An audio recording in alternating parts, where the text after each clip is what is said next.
குறிப்பாக இந்த கியூஆர் கோட்டில் ஒரு புதுக்கதையை சொல்ல வேண்டி வருகின்றது. அதாவது அன்றைய ரணில் ஆட்சியில் காஞ்சன விஜயசேகர் அறிமுகப்படுத்திய இந்த கியூஆர் பங்கீட்டு முறையை ஜேவிபி மேற்பார்த்த அப்போதைய அனுர தரப்பும் அவரது மாலிமாவ ஆதரவாளர்களும் கடுமையாக கேலி செய்திருந்தனர், கடுமையாக இதனை விமர்சித்திருந்தனர். ஆனால் இப்போது ஈயத்தை பார்த்து பித்தளை ஈயன இழித்தது போல அதே கியூஆர் பங்கீட்டு விநியோக முறையை அப்போது கேலி செய்தவர்களை உள்ளுடனாக கொண்ட தற்போதைய அரசாங்கம் செயல்படுத்தி கொள்ளும் கர்மா திருப்பி தாக்கியிருக்கிறது. நேற்று முதல் இந்த கியூஆர் நடைமுறை இலங்கையில் இருப்பது நீங்கள் அறிந்த விடயம். மறு அறித்தல் வரை இந்த விரைவு பதிலளிப்பு, அதாவது குயிக் ரெஸ்பான்ஸ் எனப்படும் கியூஆர் குறியீடு இல்லாமல் எந்த எரிபொருள் நிலையத்திலிருந்தும் இலங்கையர்கள் எரிபொருளை பெற முடியாது என்பதும் அறிவிக்கப்பட்டுள்ளது. நாட்டில் போதிய எரிபொருள் கையிருப்பு இருப்பதால் இவ்வாறான கியூஆர் பங்கீட்டு முறையெல்லாம் நாட்டில் நடைமுறைக்கு வராது என கதையளந்த அனுர அரசாங்கம் திடீரென இலங்கையர்கள் நேற்று காலை கண் விழிக்கும் காலை 6 மணிக்கே இந்த கியூஆர் விநியோக முறை நாட்டில் நடைமுறைக்கு வந்துவிட்டதாக அதிரடியான ஒரு செய்தியை வெளியிட்டு கொண்டது.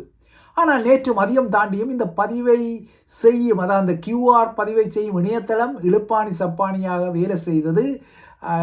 இதில் ஏதாவது சிக்கல்கள் இருந்தால் இலங்கையர்கள் உதவி கோருவதற்காக அழைக்கும் 1919 என்ற தொலைபேசி இணைப்பும் வேலை செய்யவில்லை.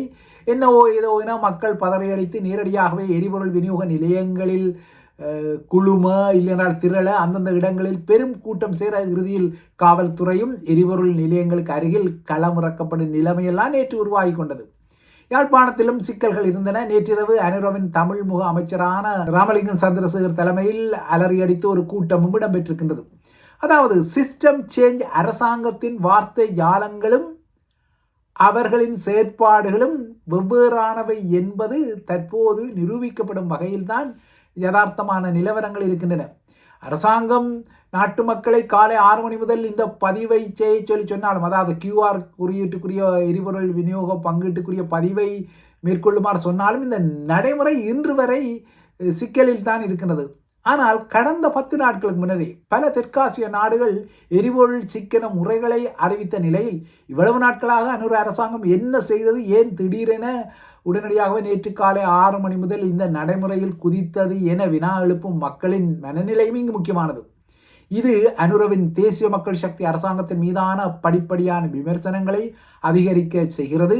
இதுவரை அரசாங்கத்தின் மீதான விமர்சனங்கள் அதிகரித்துக் கொண்டாலும் அனுர மீதான ஒரு ஈர்ப்பு மக்களுக்கு இருந்த நிலையில் இப்போது அனுரகுமார திசாநாயக்காவின் வார்த்தை ஜால உரைகளை மீறி அவர் மீதான விசனமும் அதிகரிக்க தலைப்படுகின்றது.